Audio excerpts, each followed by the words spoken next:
বন্ধুরা, আমি পলাশ। আমি গ্রাম থেকে অনেক দূরে শহর পেরিয়ে একটা নির্জন জায়গাতে কাজের জন্য যাচ্ছি। কি ব্যাপার, কোথায় যাচ্ছিস রে পলাশ? আরে, তুই তো জানিস বাবা মারা যাওয়ার পর আমার ওপর সংসারের দায়িত্ব পড়েছে। তাই ভাবছি একটা কাজের জন্য যাচ্ছি, একটা পেট্রোল পাম্পে কাজ করতে যাচ্ছি। পেট্রোল পাম্পে নাইটে কাজ। ভাবছি দিনের বেলায় কলেজ করব আর রাত্রিতে পেট্রোল পাম্পে কাজ করব। তুই কিন্তু ভেবে চিন্তে যাচ্ছিস তো? শুনেছি নাকি পেট্রোল পাম্পের ওইখানে জায়গাটা খারাপ। তাছাড়া তো আমার আর কিছু উপায় নেই, আমাকে তো যেতেই হবে কাজ করতে।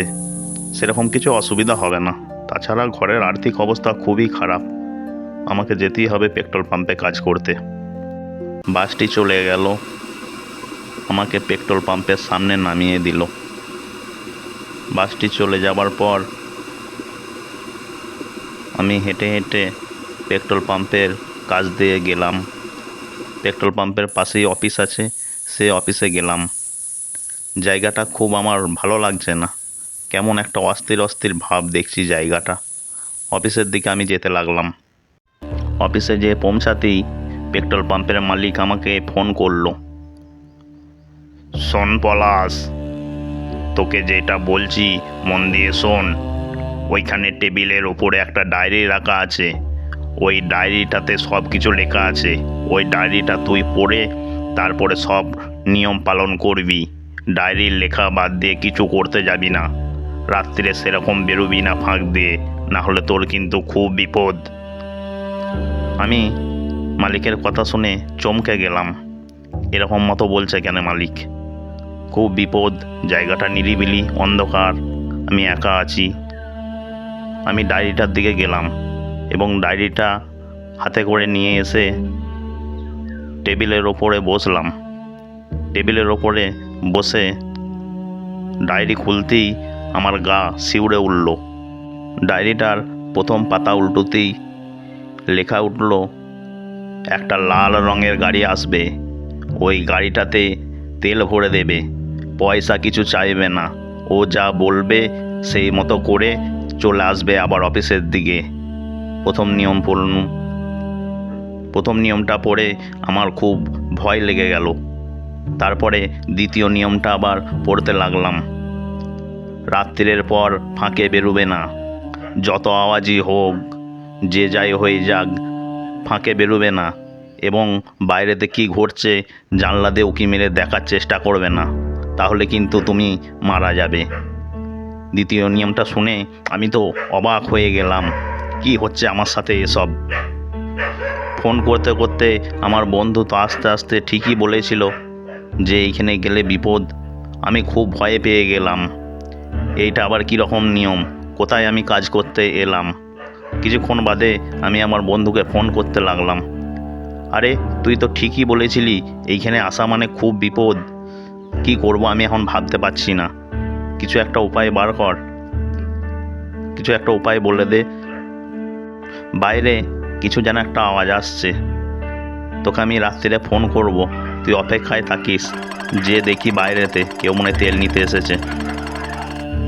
আমি বাইরের দিকে চলে গেলাম পেট্রোল পাম্পের কাছে অফিস থেকে।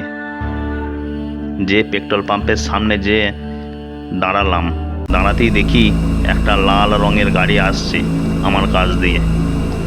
ডায়েরির লেখা নিয়মগুলো আমার সব মনে আছে, তাই লাল রঙের গাড়িটা যেই এলো, এসে আমার সামনে দাঁড়ালো। গাড়িটা থেকে কিছু একটা আওয়াজ এলো, ট্যাঙ্কি ফুল করে দাও, ট্যাঙ্কি ফুল করে দাও।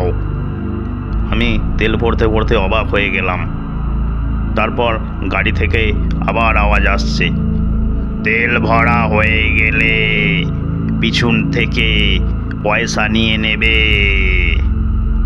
আমি পিছনের দিকে চলে গেলাম, ডিকিতে পয়সা রাখা আছে, আমি হাতে করে নিয়ে নিলাম। তার কিছুক্ষণ বাদে গাড়িটি চলে গেল। গাড়িটি যাওয়ার পর আমি খুব ভয় পেয়ে গেলাম এবং পুরাতন টাকাটা দেখলাম পুরাতন টাকা, সেইটা এখন অচল। ওই টাকাটা নিয়ে আমি অফিসের দিকে চলে গেলাম এবং অফিসে যেয়ে বসে বসে ভাবতে লাগলাম। আমি পয়সা নিয়ে এসে বাক্সের মধ্যে যেই রেখেছি, দেখছি বাইরে থেকে কি একটা যেন আওয়াজ আসছে, নানা ধরনের আওয়াজ আসছে। আমার ডায়েরির লেখা কথাগুলো মনে পড়ে গেল যে যত আওয়াজই হোক, বাইরে থেকে যাই হয়ে যাক, যেন জানালা দিয়ে উঁকি মেরে দেখা যাবে না। দেখলে কিন্তু আমার খুব বিপদ। আমি ভয়ে একা চুপচাপ দাঁড়িয়ে আছি, কি করব ভেবে পাচ্ছি না। মনটা হচ্ছে একবার জানলা দিয়ে উঁকি মেরে দেখি। দিয়ে আমি সত্যি সত্যিই জানলার কাছে যে উঁকি মেরে দেখতে লাগলাম। জানালার ধারকে গেলাম এবং জানালার ধারে যে আমি উঁকি মেরে বাইরেতে কি ঘটছে সেইটা দেখতে লাগলাম। ও বাবা, বাইরে যা হচ্ছে আমি কি দেখে কি সত্যিই ভুল করে দিলাম? বাইরের দৃশ্য দেখে আমি তো অবাক হয়ে গেলাম, আমার কথা বন্ধ হয়ে গেল। বাইরে যা ঘটছে, বাইরে দেখছি আমি দাঁড়িয়ে দাঁড়িয়ে কিছু আত্মা ঘোরাঘুরি করছে পেট্রোল পাম্পের আশেপাশে। একটা অ্যাম্বুলেন্স আছে এবং একটা গাড়ি আছে, আর চারিদিকে আত্মাগুলো ঘোরাঘুরি করছে। বৃষ্টি হচ্ছে আর ওরা নাচছে সবাই। আমি তো দেখে অবাক হয়ে যাচ্ছি, জানলা দিয়ে দেখেই যাচ্ছি। জানলা দিয়ে দেখতে দেখতে আমি অবাক হয়ে দাঁড়িয়ে আছি, কি করব ভেবে পাচ্ছি না। আমার কথা বন্ধ হয়ে গেছে, আমার গা হাত পা ভয়ে কাঁপছে, কি করব ভেবে পাচ্ছি না। আমি কি দেখে কি ভুল করে দিলাম এই দৃশ্যটা? আমি জানলা থেকে সরে চলে এলাম। ডায়েরিতে লেখা ছিল, যদি আমি জানলা দিয়ে উঁকি মেরে দেখি আমার খুব বিপদ হবে, তাহলে কি আমি মারা যাব? আমি কি আর বাঁচব না? আমি তো ভয় পেয়ে গেলাম। ভয়ে আমি দাঁড়িয়ে আছি, থরথর করে কাঁপছি। কাঁপতে কাঁপতে আমার খুব কান্না পেয়ে গেল, জল টেস্টা পেয়েছে, কি করব ভেবে পাচ্ছি না। আমি বসে বসে কাঁদতে লাগলাম। মনে হয় আমি আর বাঁচব না, মনে হচ্ছে আমাকে সব মেরে ফেলবে এই আত্মারা। আমি কাঁদতে লাগলাম।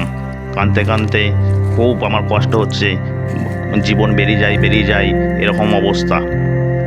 এমন সময় আস্তে আস্তে করে একটা মাথার মধ্যে ঘুরছে যে টেবিল থেকে ফোনটা নিই, দিয়ে আমার বন্ধুকে একটা ফোন করে দেখি কিছু একটা উপায় বলবে।